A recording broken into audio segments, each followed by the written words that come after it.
Good afternoon, everyone. Thanks so much for participating with us today. This is the Industry Insider presented by the Florida Festivals and Events Association. The Industry Insider was designed by our association and our members to serve a need to outreach to our potential members who are interested in pursuing a career in the event industry. And this is your opportunity to get some time to spend some time with an event experience professional and hear about how she got her start in business and what she's up to these days and get some advice from her. So we're really excited to spend some time today with Mary Pinak with the City of West Palm Beach. Before we get started, though, I did want to let everyone know if you are participating with us live that you are able to submit your questions for Mary. You submit them by simply going to the upper right-hand corner of your screen. You'll see a square of 4 squares. Just go ahead and click on that and then select Q&A, and you'll be able to type in your questions. The questions will be sent to me, and then I will ask those questions of Mary. So you can submit those at any time during the conversation, and we'll ask them as soon as the timing is appropriate and available. So without any further ado, I usually don't like to spend too much time introducing our speakers because they can speak much more to their experience and their knowledge. I'm going to go ahead, Mary, and let you take it over for us. Hi, Suzanne. How's everybody doing today? Great.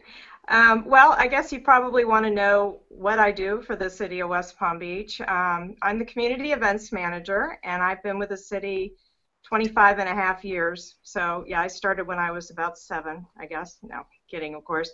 And basically, at the City of West Palm Beach, if you're not familiar, we produce over 100 events a year ourselves. Plus, we permit and schedule the city services for an additional about 100 events a year. So, and that's on public and private property. So I like to say if you're having legal fun in the City of West Palm Beach, my office probably has something to do with it. We produce Clematis by Night, which is a weekly concert series every Thursday night, 48 times a year. We don't have it on Thanksgiving, and we don't put our beer truck in front of Sunfest either. So a couple times a year we don't do it.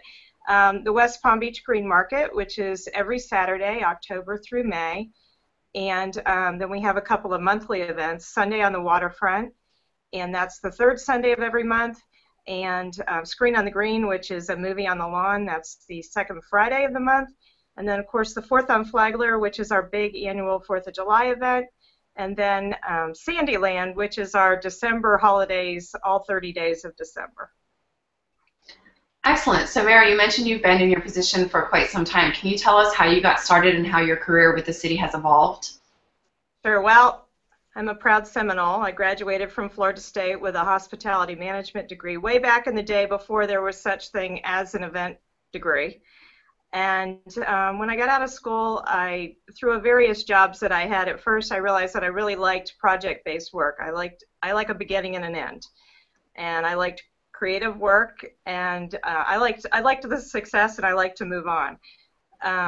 So I basically I was in the country club business for a while, and in fact my 3rd job, I'd moved to Houston. My 3rd job in Houston was my title, and I think I was about 24 at the time, and my official title was party coordinator, which of course all my friends thought that was, you know, a hoot that I was officially getting paid to be a party coordinator. But when I moved back here to West Palm Beach, I'm a native of West Palm Beach, I went to work at a country club, and I was the membership director. And very quickly I found that was my title, but actually I was throwing all the parties. They didn't have very many organized theme parties, but all of a sudden that became what I did. And again, I found that was pretty much what I like to do, was to come up with the theme, the idea, to implement, hopefully to have the success and move on. And it was oh gosh, I'm going to really date myself. It was 1989, and I had applied for a job with the City of West Palm Beach, and it was 4th of July, and I left the country club party, got out of there just in time, and my husband and I raced over to the bridge over to Palm Beach and looked down on 4th on Flagler, and it was in again, going to date myself, it was in year 2 at the time. And I looked down from the bridge, and this is really corny, but I said, I'm going to do that someday. Well, you know, I guess I got my wish here. That's awesome. Tell us about what you think in your 20-year career. What are some of your greatest successes? You know, I think first of all, just the longevity to be here this long. I feel so grateful to work for a great place. The city is an awesome team of people. It's not very often that, and we work with a lot of nonprofits here, and you know, staff is very small usually, and they have a great volunteer base that they can reach out to. But when you work for a city that's really supportive of events, you don't just have your immediate team that you work with. I have a team of 1,300 people basically that I can call on to help when we do an event, and we do so many events every day. I've got, you know, every from sanitation to utilities to engineering helping out. So I have to credit a lot of the success that we've had to the many different departments that work with us. So first of all, being here this long, I think, has been an achievement. And secondly, I think that another one of the biggest achievements is the longevity of the events that we've created. Clematis by Night is going to be 20 years old this year, which, you know, my oldest son was basically born at this event because it goes back that far. And Fourth on Flagler will be 27 years old this year. The Green Market celebrates its 20th birthday this year, and then our other Sunday on the Waterfront event is 12 plus years. So I think that's, you know, creating these traditions for the city of West Palm Beach and its residents and visitors.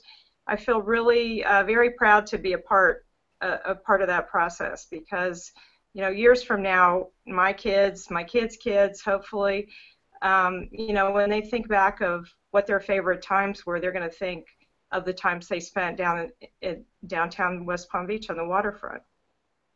That's excellent. In the beginning of that, you mentioned how you basically have a small events, but really you have a great city services staff of, I think you mentioned 1,300 people. And I know that we have quite a few members that may work for municipalities that don't necessarily have quite that level of support. What would your advice be to those people to engage other city services to really kind of have that event and customer service kind of mindset? How do you kind of manage all of that? Well, I mean, I have to say, here it starts from the top. I've been fortunate. I worked through, this is my fourth mayor. Mayor Moyo is the fourth strong mayor that I've worked for. Originally, community events was under the mayor's office, which was a great way to start events. The mayor's office created the position before me. When Sunfest started to come of age, they said, my goodness, we're having all these big events in the city. We need an office that manages, you know, all their needs, instead of making the promoters go through each of the departments, and, you know, that's quite a hassle. So it got a great start being under the mayor's office, and about 4 years ago it was moved underneath, we've been moved under the recreation department. But the mayor from the start sets the tone. Events are extremely important to downtown, to West Palm Beach and downtown West Palm Beach. Surveys indicate that the main reason people come downtown is for events. So that's one thing. When your mayor's behind it, that helps enormously. The other thing we do is we bring the city departments in from the beginning. We have meetings with them every month for the events that we don't produce, the ones that we permit, and our own events. We have monthly meetings, except for August when it's kind of slow, and we say, here are the events, you know, this is what we need. We get their suggestions. It's really important to let them have ownership. We try to listen to them when they give us advice. A lot of times we'll ask them to do things and they'll say, you know, listen, if you change the order of this, it would be much easier for us, or we have our regular work to do, because every city department, the streets division, you know, they have their own job they're supposed to do, and we have to interrupt them to put out the barricades. And so we listen to them on how it would be easier, you know, how we can help them. That's always good. And then we also, for the big events, for the Fourth on Flagler, we have a committee and we meet monthly. And that's kind of fun because they get to be a part of it and they get some of the perks of being on the committee too. So we try to really involve them as much as possible. That's great feedback, thank you. So what is your staff size like? How many people are on your staff working strictly on events on a year-round basis? Well, I should tell you my history at first in this. I mean, at one point we were up to 12 full-time people. That was, of course, about 8 years ago, right? And then we dipped back down to, I think there were 4 full-time. Now I have 6 full-time. That includes 1 administrative assistant, and I have 2 part-time ladies that are wonderful. And then we have a lot of what we call on-call employees, and those are guys and gals that work the actual event. Because one thing, besides the events, I should mention, besides the events we produce, we're responsible for the Lake Pavilion, which is a gorgeous rental facility on the waterfront. I mean, if you want to have an event in West Palm, I have to give it a quick plug because it's like a glass building on the waterfront, and it has really truly become quite a popular wedding and other venue. So we have a lot of on-call staff that work in there too. So altogether, you know, I have 6 full-time, a couple of part-time, and then probably about 10 on-call people that we pull in to work all the different events like that. And talk to us about kind of, you know, you had mentioned that you had some interest in the creative side, and I know that you and your team have come up with some really unique event ideas that have been innovative and have won awards and drawn new traffic. Talk to us about what's your process with either just you yourself internally or with your staff to start to brainstorm some of those innovative ideas that you guys always seem to be coming up with. Well, you know, it's funny because any given time, if you were to go on on my computer and my email, or even on my computer, there's probably 100 windows open on my computer. My email's the same way, and it's kind of, my brain is one of those kind of brains that all the files, there's not even probably files up there, it's all open, you know, it's just, that's the way I process things. So everything's right there, versus my husband where everything's in a folder up there. And I think that helps me because everything, when I try to keep my eyes open all the time as far as what would be something that we could use as a good idea here. Sometimes, for example, I don't know, it was about 4 or 5 years ago, I went through the drive-thru at Wendy's, and they had signage right there at the where you put your order in. It was a big carrot with a fun saying on it, and then there was a head of lettuce or something, and I thought, I got out of the car. I made my son stop the car, and he goes, "What are you doing?" I said, "I'm going to take a picture of that." And he said, "Why?" I said, "Because I got an idea. I'm getting an idea, or I might have an idea." So we ended up making signs for the green market. It became a whole little campaign that were all these different cute little sayings that we put on similar type signage. And I'm like, okay, so, you know, I kind of stole that idea, but I kind of made it our own.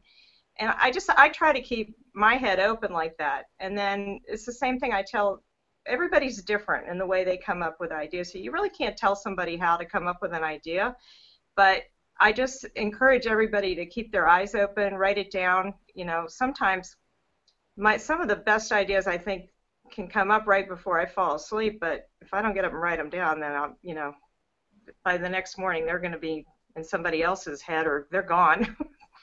Yeah, it's like that mandatory notepad on the nightstand that I always keep on mine. I'm sure it sounds like you're the same way. Absolutely, got to have it. Awesome. So tell us, what are some of the biggest challenges that you face in kind of your everyday work, or a challenge that you faced at some point in your career that you overcame? You know, I can think of, again, my career, 25 years here, and it's had, certainly, I think all cities went through some budget challenges. And that was difficult because you want to do things as great and as best as you can, and then, you know, you're told you have to cut your budget in half, and that's, you know, that can be difficult, especially when your events are in a growing phase. We were very fortunate here. We redid our waterfront. We opened it about 5 years ago, and with that came, I mean, that was a $33 million investment in our waterfront, with the knowledge that programming would absolutely need to be an integral part of the waterfront. We couldn't build this and not program it and have it be, you know, the destination that we wanted it to be. So, so that helped us in the budget category. So we have a pretty healthy budget to put on all the events, but you know, it's hard because city budgets run year to year, and you just always hope that you get to continue with the same progress and amount of money. And on the other end, sponsorship, you know, the sponsors dipped a few years back, and you want to continue to have that success.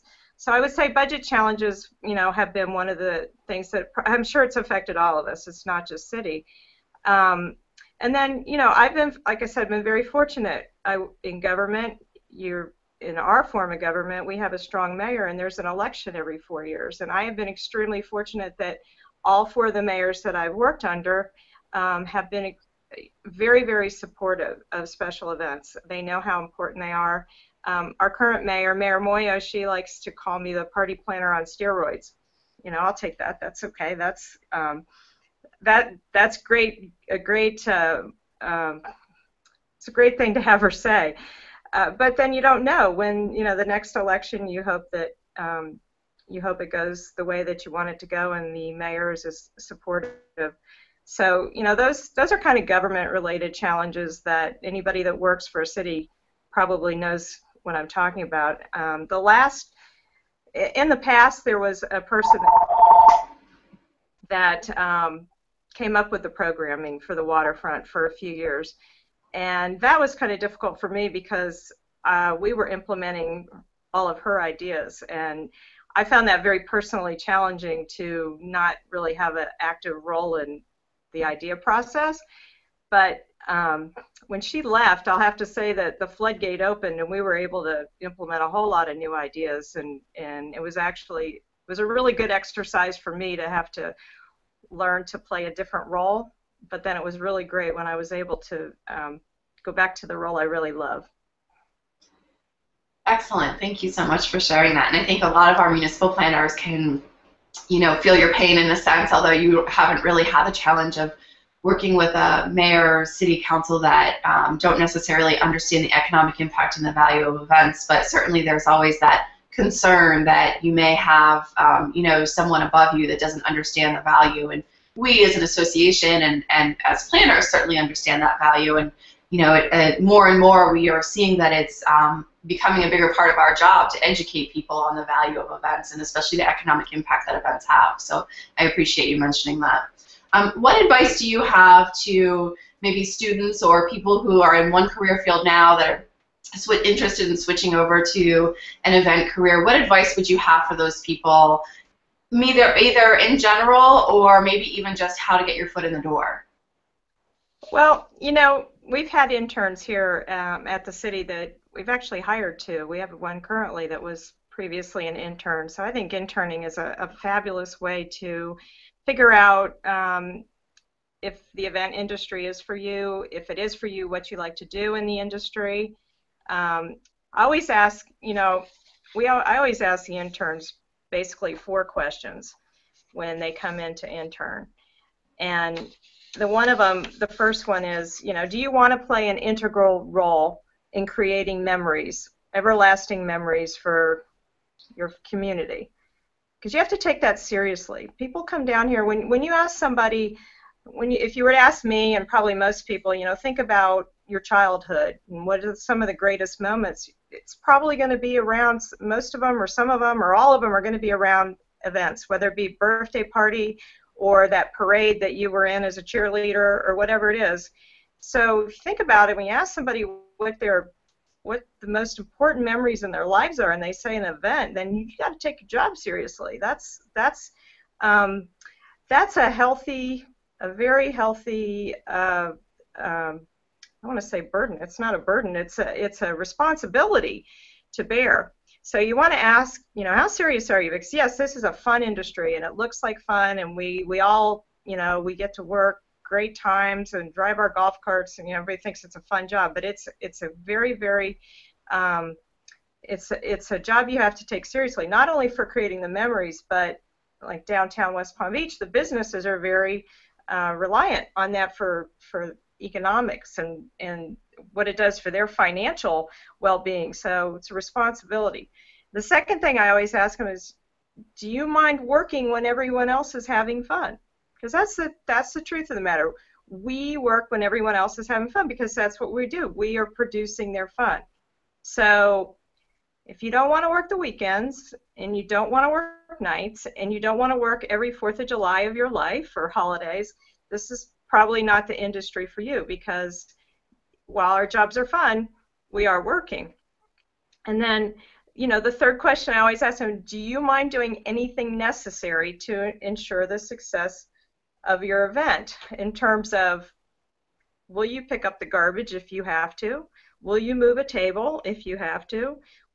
you know, it's not always a glamorous role, but if something is critical and needs to be done and you're the person standing there, it has to be done, do you mind doing that? If you don't, okay, then you're in the game. And then, can you be flexible to expect the unexpected? I had a job one time where all I did, it was the worst job of my life, all I did was pay bills, accounts payable. Never got to meet anybody. I was on the phone. They were not happy because the hotel owed them money. And it was just, you know, I could expect the same thing every day. And, you know, I didn't really, that was not a favorite job of mine. But if you're okay with expecting the unexpected, you plan to the best of your ability and you have everything taken care of you possibly can, but something could still go wrong. Can you handle the crisis? Can you make on-the-spot decisions? Do you know who to call, etc.?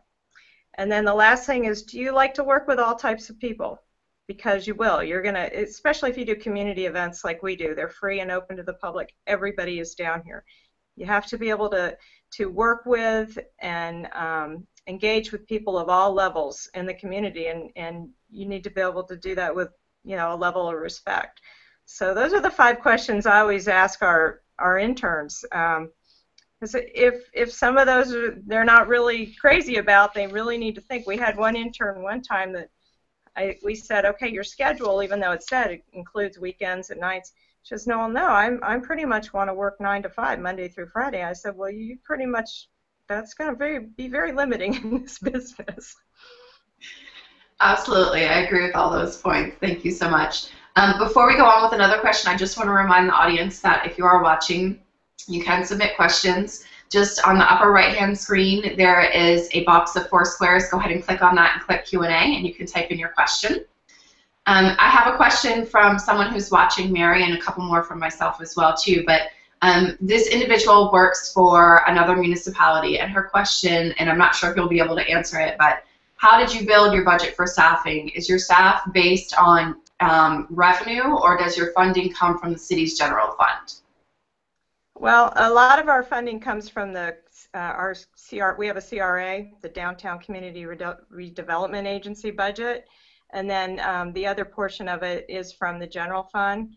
I bring in my overall budget, and this also includes some things that aren't event related, such as the Waterfront Visitor Center to staff and run that. So I'm going to say some of this budget is not completely event driven, is about 1.8 million, and we bring in last year I think we brought in almost $800,000 in revenue. Great, thank you for answering that. So if you could change, I always ask this question and I get very different responses, but if you could change one thing about your career path, what would it be? One thing about my career path, you know,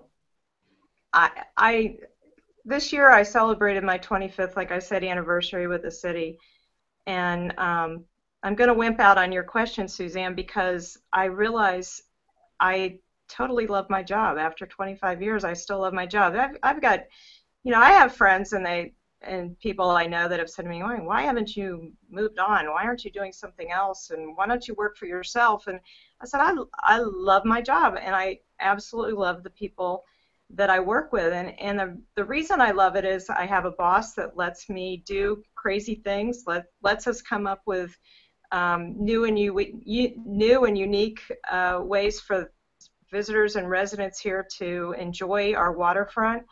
So I wish I could give you some answer that would be more compelling as far as why I want to do something different or what I would change, but I think the only thing I can say is, like I mentioned before, I had that period of time there for about 2 years where I couldn't, myself and my staff couldn't come up with the ideas. We had to implement what other people told us to do, and that was kind of hard. That was tough. So I would say that was the only rough patch in it, but this job continues to excite me. It really does. Well, good. It sounds like you definitely have a passion for not only what you do, but where you do it. And I think that makes the difference for a lot of people as well, too. Yeah, I think so.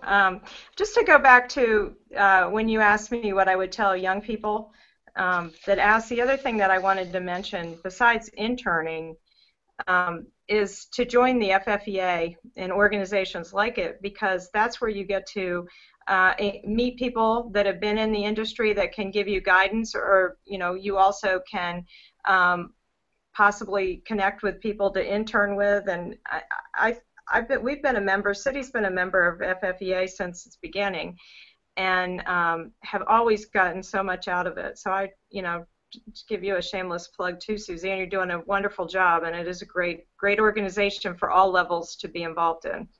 Thank you. I appreciate that. And we certainly, as an organization, have really tried to focus on, through not just this program, but through other things, on kind of encouraging and fostering this next generation of event planners, because through things like social media and whatnot, we know that there is a stronger interest in our younger generations in events and in event planning. And I just posted a survey the other day on Facebook that one of our members sent us, that an event planner was listed in the top 10 most stressful jobs in the country, but also in the top 10 most highest growth potential jobs in the country as well, too. So there's definitely a lot of opportunity out there.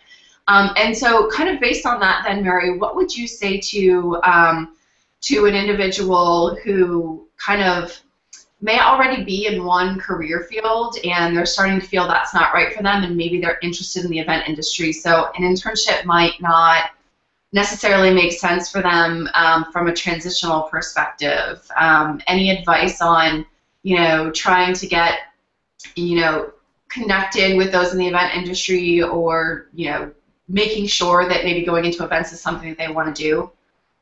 I think, volunteering is always a great way to be involved at whatever level you can do it, whether it be on-site, day of, or our Fourth on Flagler committee. We have 3 or 4 people that come in from the outside, and they volunteer. It's a 4-month commitment. So volunteering lets you dabble. For our interns and the volunteers I have on our committee, we give, they have a lot of responsibility. We give them a lot of leeway.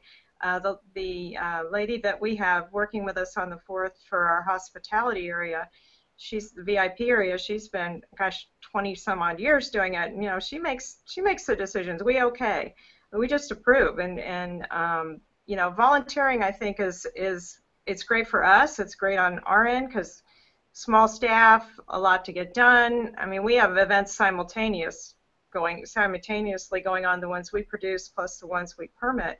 So we're always willing to have volunteers and love to have the volunteers. And on the other end, you can see if it's for you. And it's different volunteering, say, for our events, which are one day events. 4th of July is a one-day event versus an event like Sunfest, which is 5 days long. So you have to find what kind of events also do you like to do.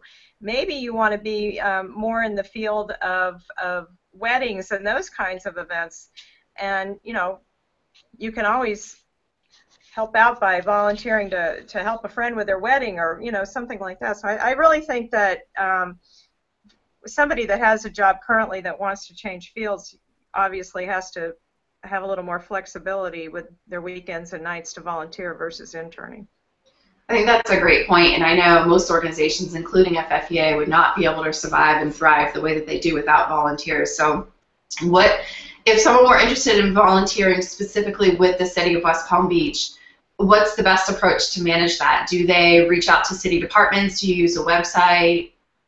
We actually, a couple of years ago, our Recreation and Strategic Innovations, that's our department name, started a whole volunteer division. So the city has a volunteer division. We have a coordinator. Her name is Rhonda Barona. She does an outstanding job, not just for events, but she coordinates cleanups, and anytime that a department has a need for volunteers, they go through Rhonda, which is excellent because they also go through a little screening process through Human Resources if they're going to be volunteering on a regular basis. Our one-day events like the 4th, we generally work with different groups.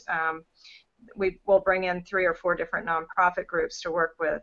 But certainly anybody that's interested in volunteering for the City of West Palm Beach can go to the city's webpage, wpb.org, and there's the Office of Volunteer Office is on there and can connect up. So I feel very fortunate, again, to work for a city that has a whole division that's job is to bring in these volunteers, and just crazy numbers of hours that she's been able to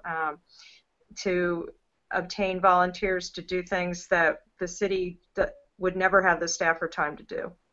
That is outstanding, and it's great to see such a great focus on the importance of volunteers, and I'm sure that both yourself and your volunteer coordinator really make sure that the volunteers understand they're appreciated, and like you said, give them some level of responsibility so people do feel as if they're doing something. I think one of the worst things is when you volunteer for something and you show up and there's either lack of organization or nothing for you to do. So I think that's great that you definitely encourage volunteers. I have another question from Andrea. She's asking, as a municipality, how do you handle insurance coverage for your events? Do you have a general liability coverage, or do you have individual policies for each event? Okay, well, we have 2 different things that we handle here. Our own events, the city's self-insured, so our risk management department knows all of the events that we produce and what's included in those in terms of the different liabilities. So that's coordinated through them. And again, we're self-insured, so I don't go out and get policies. That's through the risk management. If you're having an event in the City of West Palm Beach and we're permitting it, then those events have to provide the City of West Palm Beach with a general liability policy, and if they're serving alcohol, it has to include the alcohol liability as well. Okay, great. Thanks for answering that question. I'm going to do one last call for questions. As a reminder, in case you just joined, on the upper right-hand side of your screen, you'll see a square with 4 dots in it. Just click on that, select Q&A, and you can type your question in, and then we will ask Mary that question. So, Mary, before we wrap up and take any last questions, any last advice or anything that you want to make sure that you're mentioning that we haven't already covered? Well, I'm going to, unless you get another question here, which is great, I'm going to leave you with a quote, my favorite quote. And first I'll tell you a quick story about it. We were, several years ago, 10, 12 years ago, I was in this position, and a coworker was going through the second battle with breast cancer. And I was the co-chair of the Making Strides Against Breast Cancer walk that year. And we decided, well, a little crazy idea, Clematis by Night, we were going to do an event called the Brew and Bra Ha Ha, which was a cup for a cup. If you brought a new or barely used bra in for the event, you would get a cup of beer. And that was the crazy idea, and I was very, I was a little, I was right on the edge. It was kind of an edgy idea. I wasn't sure if we should do it. We're government and this and that. And I walked into the card store downtown, and this card was right in front of my face, and it said, "Every remarkable event begins with a crazy idea and ends with a courageous lunatic." And I saw that card and I bought it, and I decided that hit it right in the spot. And I went in and I spoke with our mayor at the time, and he said, well, whatever you want to try. It was a great success. The event was a great success. It was a very educational event in terms of, we worked with the American Cancer Society on the event. We raised money for breast cancer, and we also helped the morale of our co-worker as well. So every remarkable event begins with a crazy idea and ends with a courageous lunatic. That's great inspiration, Mary. Thank you so much. You're welcome.